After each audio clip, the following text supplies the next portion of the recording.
was yamming watching and Mwakaba at the bar Virgin and upon Lucia Ekasia so. And some old with the acquitting on my gun and Muni Edika edit the share. And the abo no more semu for semu na Edika se me debe 2 on the pay, sound upon Lucia Cassia or Virgin Television. So, Mammy Sanka OBM says Success Preparatory School. As will be enough one to her edge Mofra 50 kg equals JHS. Na meka Success and America was a few chair BC so no and my friend about more than pa 8 ones, 7 ones, 6 ones. Our friend more than once when you crown when you have 4 ones. 8 na meka for sense to cool at the amount. Ebia na be person be for penny quanture for no waji enchemu. Esan se ne meka no ebia na anson. Bomodi na 0208 278198. 0208278198 from penny naji enchemu. Ukopiem e wo hwa school fees no ne bo no ofom pa. ICT lab cadet ni nyina obi wo hwa ebeboa oba no edaache. Adope ensema wodu be dia koten e wo kase mu bi ene se enada ana Supreme Court e kotena se a ensem wan di se amanyuku no e kopie o manim so onhwe no onfre abato commissar ene NPP amanyuku no won candidates e wa afie twem na abato Nana Adanko Akufo-Addo no be yinsem bia no no eno akoto tenas na ne biem bia no obeti emu enchemu sanso na Nana Adanko Akufo-Addo Ghana mampani wodi ato IGP enim se wonhwe na COVID-19 share de egu akwam no Ghana for entimi eni so Ekobia eye Ghana Association of Medical and Lab Scientists womo so e de ato aban enim so be ya wonhwe nanka ehye odi egu akwam se ne be ya COVID-19 obi afom ra ye de ebedi no wantimi enhwe na wontakra mu Nana Adanko Akufo-Addo ebro ne Ghana for be kasa kwesi ade twam yi wodi nsem bi tudwa no twam se hwe na Ghana for ya ma ne kwan am ansan fa yanko lockdown emu ebiemu Deputy Director General at the Ghana Education Service one so edi nsem bia betudwa wo se eno wo pa se school no awodu bi kase PPEs be so niam ya de boy ho ban COVID-19 mu no enya de omonsa etimi akabi sanso na Teachers and Education Workers Union tewu wo mo striker wo mo de share so na nei wo mo de ni nyina aba no awiye ye be kwa ni gedi mu na eho ana abeti se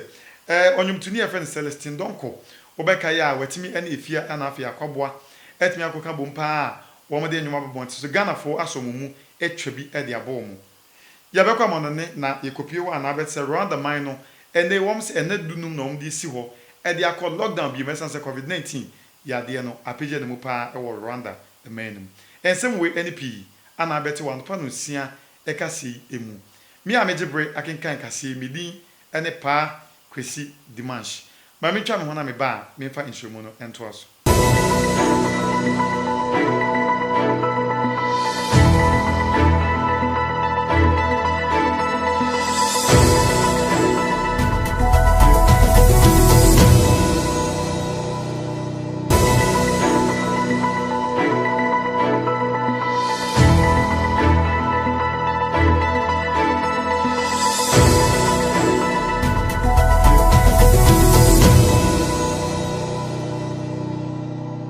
Abusia mamme wakwa bebiem emra Virgin and upon Lucia Ekasia so na yenye bre entrance no mu dia na ye hyase dia free enra da Supreme Court etimi ase ni nyina ye NDC amanyuko ne to abawie na wochemu a wonte anim biase nti wode onsem ekodan court na eno na enra da court esimi esan tenase a enchemu ne kopi ensem bisa be yidu mienu bia na ka NDC amanyuko no ebusa abato ekomisa no na tso etimi hu ehwe a court ebo edigu baabi eno echi no court hwe ya wo se ensem no se ne yekọ no wontu emfa nhye ene da itinyame adomo a ene da yi court be se atenase na ensem andi se manyuko no ede ko dan no efa bato e ko so afi twam no ene ho tensem no watimi atena so yekọ ne yekọ hwe ne esi eno ada obra court etenase na wo ankasa afọ ani di echire ene so ne ebetimi apie mu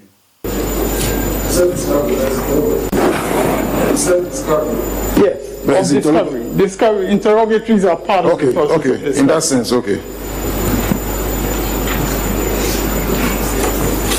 And I refer to the broad scope of discovery because all those orders, further and better particulars, interrogatories, and so on, they are all intended to narrow down the issues for the trial and to make clear what really is in contention between the parties. That is what I wanted to emphasize. So what we have sought in these interrogatories, in our respectful submission, will achieve the objective of narrowing down the issues before this court.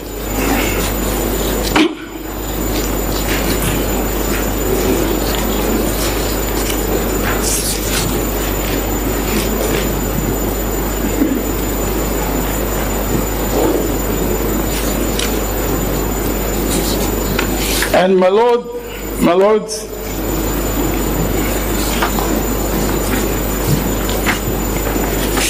all the proposed interrogatories, and there are 12 of them,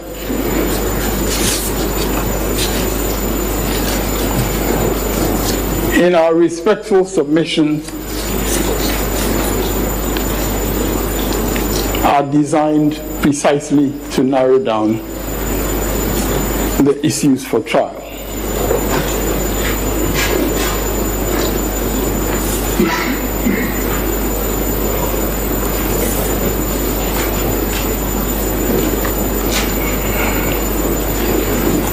Your Lordships will, if I may respectfully refer to Order 22, Rule 1, from where your Lordships will see, which is headed Discovery by Interrogatories. And Rule 1.1, a party may apply for an order giving the party leave to serve on another party interrogatories relating to any matter in question between the applicant and that other party in the cause or matter, and B, requesting that other party to answer the interrogatories on affidavit within such period as may be specified in the order. Rule 1.2 then makes reference to Form 10 in the schedule, and Form 11 is the answer that would be provided. We have complied with the Form 10 in the schedule in indicating what we are asking for leave to serve by way of interrogatories.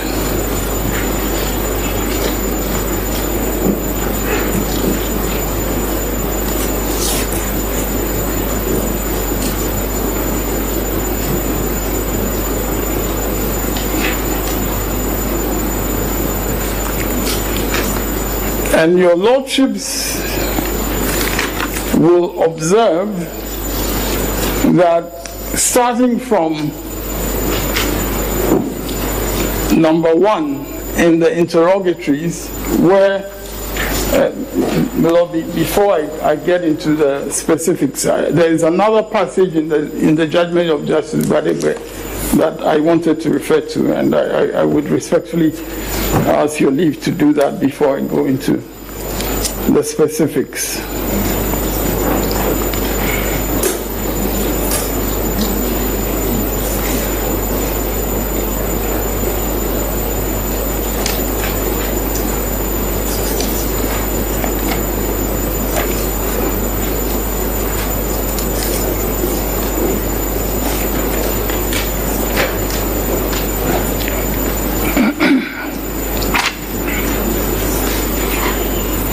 And this is a passage from page 59 to page 60 of the judgment. In his Lordship says as follows: this leaves us with the application of the petitioners for interrogatories directed at the second respondent electoral commission. The application has been resisted on the ground. Abusia ye to ansem so ne akire mu dia na Ghana mampani na Danko Akufo-Addo ade a ode ato Inspector General of Police IGP enim se be ya wonhwe na COVID-19 share de gu akwan mu show nose mask hwehwe wonsa social distancing enko night club ni ade no Ghana fo bia yo madwe se enya de enne anaso china obedi atum no waye no wo se IGP hwe pa no ntimi hye Ghana for ma san hye no ye ni se ne be ya dachi bi COVID-19 yade kodie wo no ebetimi asan abafom ebio. As I said, I swore to, and I quote, dedicate myself to the service and well-being of the people of the Republic of Ghana and to do right to all manner of persons, unquote. It is my duty to protect lives and livelihoods. In furtherance of this, I've instructed the Inspector General of Police to direct officers, men and women of the police service to ensure the rigorous enforcement of the law on mask wearing at all public places and in public transport. They are also to ensure the closure of all nightclubs, pubs, cinemas and beaches that may be operating in defiance of the law. They will be assisted by the other security agencies if need be. Persons in marketplaces, workplaces, and operators of public transport must conduct their activities in accordance with the hygiene and safety protocols. The wearing of masks in these places is mandatory. Regulatory agencies will undertake random checks to ensure conformity with COVID-19 rules. Should any facility or institution fail to comply with these directives, its activities will be immediately prohibited and appropriate sanctions applied. It is important that I remind all Ghanaians that severe punishments exist on our statute books for persons breaking the law on the mandatory wearing of masks. Should anyone be arrested by the security agencies disregarding this directive, that person will be dealt with strictly in accordance with law. Yegusu ejina ensema hodo a nyina efa COVID-19 yade abesese wiase amanama hodo ekomu a Ghana yeso ye ka ho bidia na ekobi e friend Ghana Association of Medical and Lab Scientists wo mo de sembi to aban ni mu a wo se Ghana ban yi ebe ya nka sene obi efom COVID-19 ehye ana emra ekwan ya de ne fa so na so tue de ma no pejemu pa na no be ma Ghana fo hu sampa emra no so ofom anya de eboa de ko ban se obi afom mleri ni yehu se ne enko emra na Ghana ni biti nche o se obi aye anya ne hwede ameso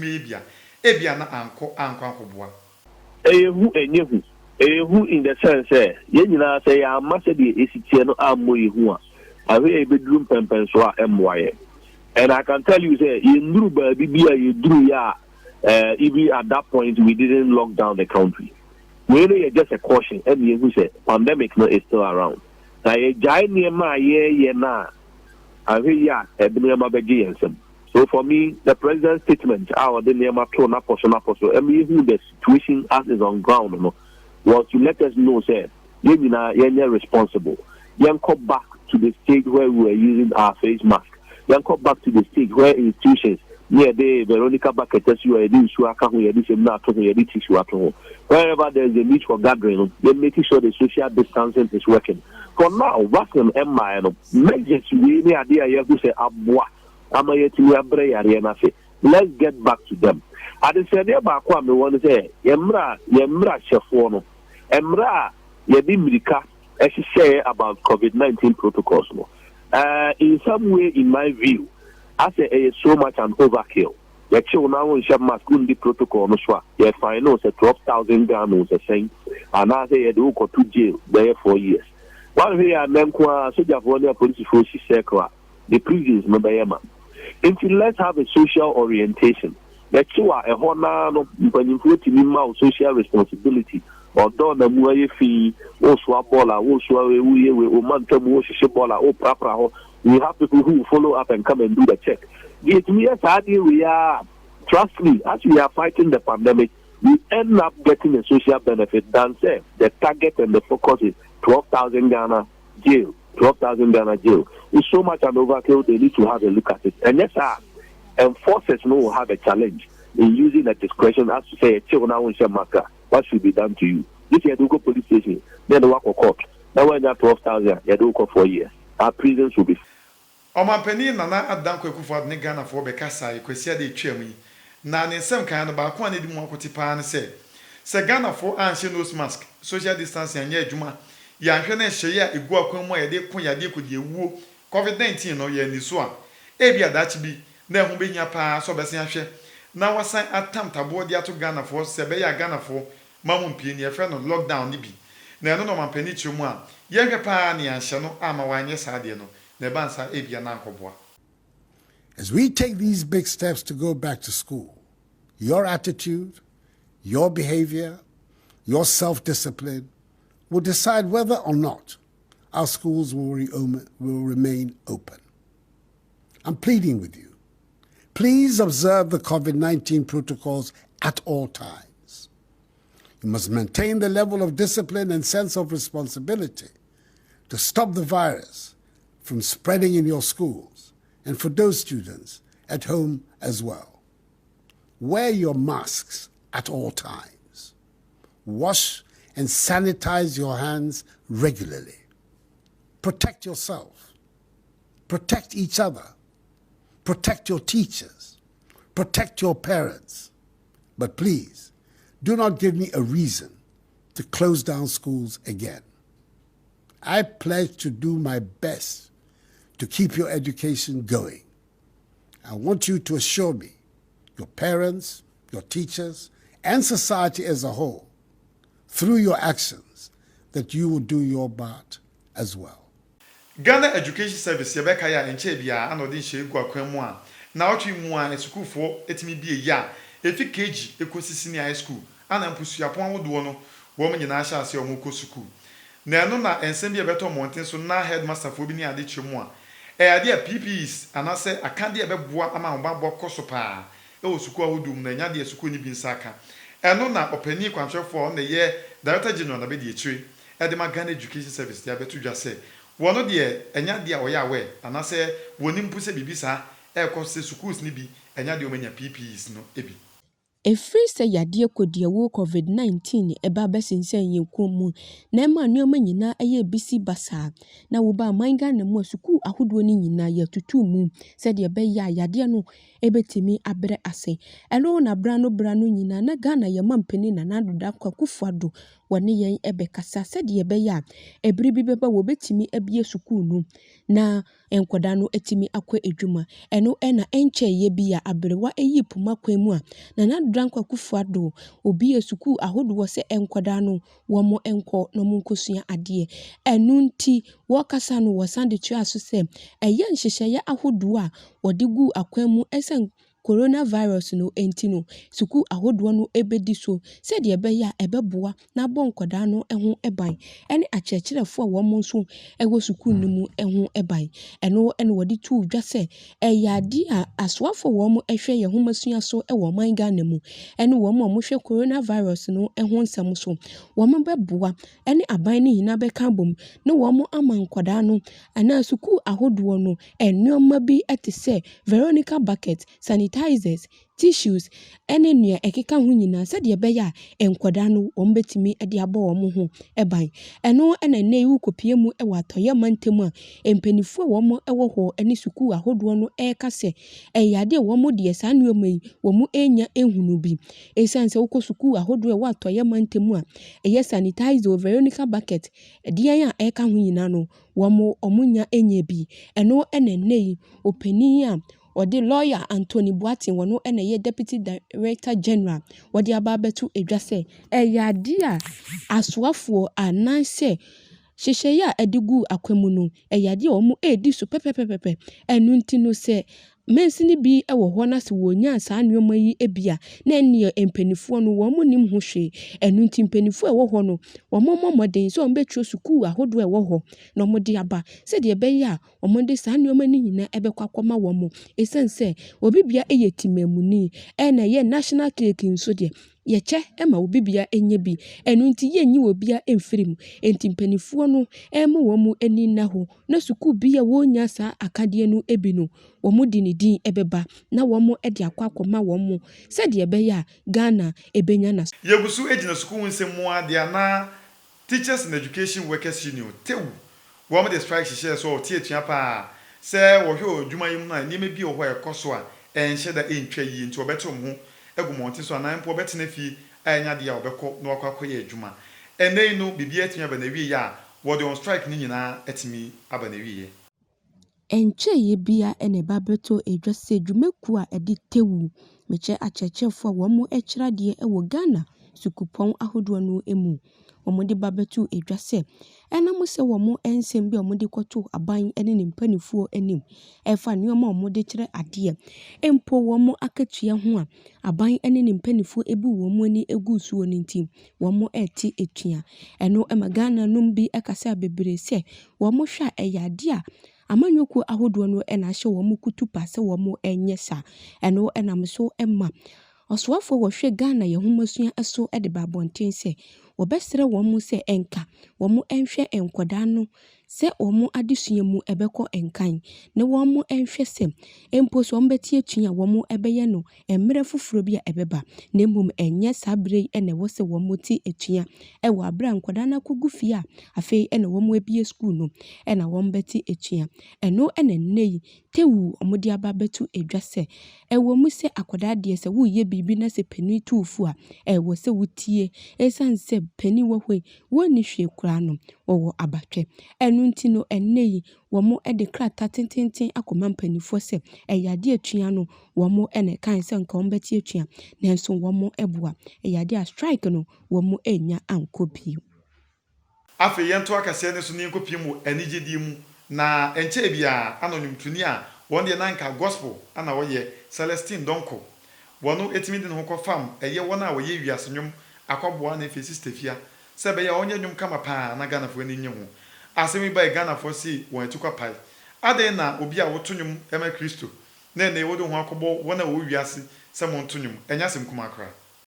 se wuba Ghana nwumutuo edwuma no emu a eyade ye Mama Celestine Donko wodi mu akotene ebi papapa ehie wono ena wode enwom foforo apa bonten na enwom no ne title ene thank you eno na sa enwom wei wone enkofo bi etese akwaboa ene efia ena ebo sa enwom no eno na Ghana fo no bi kasa bebre se eyade a enka esum ne handie eni twaka bia enti obi a obo gospel no enya dia wobetimi ene obi obo wiase enwom no ebebo enwom enu nti se wode no album no anasa enwom na wabo no wode ko TV station anasa radio station se ye monwom ne emfa mana ebi mumpo ewo ho a wo mo enye esanse wonde akwaboa ene efia ena eboye eno ena ne ye Mama Celestine Donko edi aba beto abonten se eyade Yesu Kristo kwa wo ba ye no ne nsam nyina ene se wa mama atrenefuo na emom badema adebonyefuo emponu sebe so bibo wiase nwoma na eno enkyere se watete apansam anase wapro na emom omu nyina eya nyomtefuo enti so obi bo wiase nwoma obetimi afre obi a obo nyamenyom na wone no abo sa anyom no sanso ena so obi bo nyamenyom a obetimi atonsa afre ni nua a wono nso bo wiase nyom na wone no abonyom enu nti so wode sa anyom thank you aba bonten na se uhu akwabo ene efia se womo eka ho no mo bo sa anyom we dia enu na emfumso bia enni ho enti no Ghana sebe yama ya adwen enyin ni yehunu se sa enuoma no etwam eya tete kwa enka no no ena se wobi ene oye Kristo ne wontimi ni wiase ni emfa adamfo a enenu etwam obi bia etimi efa ni nua adamfo Enyema bebre na ya femu afimu never thought I was gonna make it. There were times of disappointment, times of failure, but your grace has seen me through. And I'm here today as a testimony of the goodness and the love of God. And I'm here to say thank you, thank you.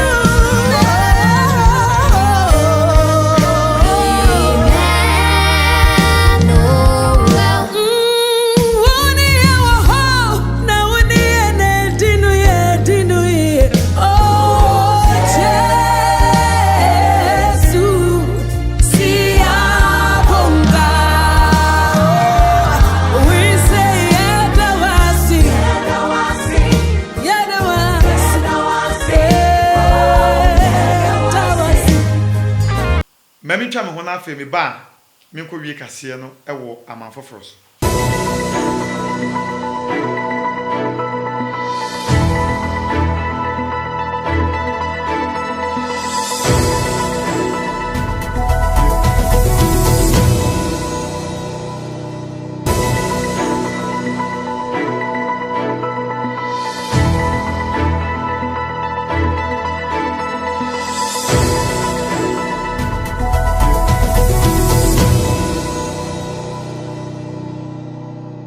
I was a more aquabana me sign car will say Success Preparatory School. School will be bodia, Nama home, yes, and say Aba identity a pa air break or manfo. Obano KG Kusi GHS dear. School be any word Nebeko, a sign Success Preparatory School. Oko Pimo where school fees at that phone pa. At your children are qualified, or Makusia Point and what you know, I dear Bakum and Nijim Pans, or the Yamisu that is more friend. 84 penny control phone 0208 278198. 0208278198 suku no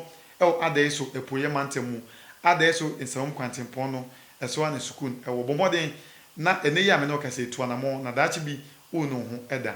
ma me wie kase na me kopi mu Rwanda menum covid-19 yade ya atia te se owiase afa na bebie no Rwanda so enyasem kuma eno nam so ma empanifo de hye egu akwema omchemu enam akomako edunum Rwanda man no eko lockdown no chese obi MP enkon na basa send a Ghana and maybe a trim yetimi emubino. Eti Rwanda de okopie ho a na lockdown nei wo de omani actually. Afia etwemu yi na yade COVID-19 kodi ewuo no ebesinsen yi komu a enene nei eda so ewo ho eno na kopie mu ewo Rwanda man no emu a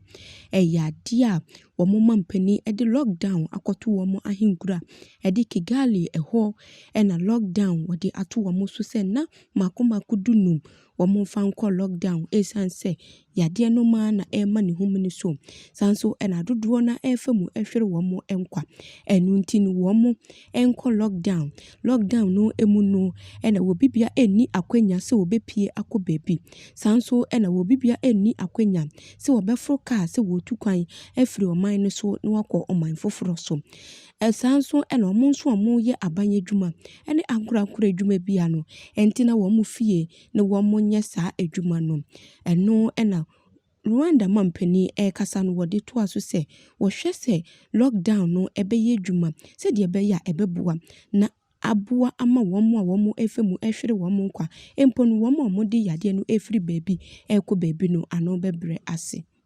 Abusiafo ha ana evro makwan ensem awodo ayeboa no se virgin no pa no sia ekase ne ni nyina ebesi na kase ensem awodo edi mu akotin ebi ne se ena no pe Ghana court kunini Supreme Court betenase na endi se manyuko ne sem bi ode koda am ye to abato achirin sensemi no o metimi atena so enra ana otena nsem ne so na de course nyina wote o kase mu Ghana mampeni na Danko Akufo-Addo ahye IGP so onhwe pa na enei COVID-19 hye ya Ghana fo ni so no wontimi hye mu kena na etimi emoa yen wo samwe ya yade atiatese e wo man mu bi mu sanso na ekubi e friend Ghana Association of Medical and Lab Scientists e de ato mampeni anim se be ya wonhwe na wompagya asotwe a yede ma wona woni COVID-19 ehye no eso Ghana mampeni e de ato omanfo anim se ebe ya ka wonhwe na ehye ya COVID-19 wode egu akwam no woni so ankoba nsa de dachi bi na yen ya beboa no pa amwetimi de oman no asen akọ lockdown emu ebiemu sana kase emu nso unya ntie pa se Deputy Director General Edema Ghana Education Service e de atodwa se enya de a wono wanim se school bi se ne omo kika se onya PPEs ene ade no enya de a wono sa de no wanim kwenti ne omo ka no ahodwiri e de ma no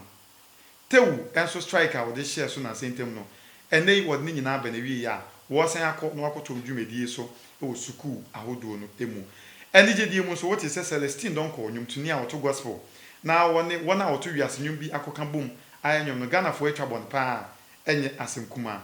ye to aso kwa amanane na Rwanda men wote se enei wom de ne dunum asi wa wode call lockdown bi mesa se COVID-19 ya de no ade a asen atiatese e wo men pa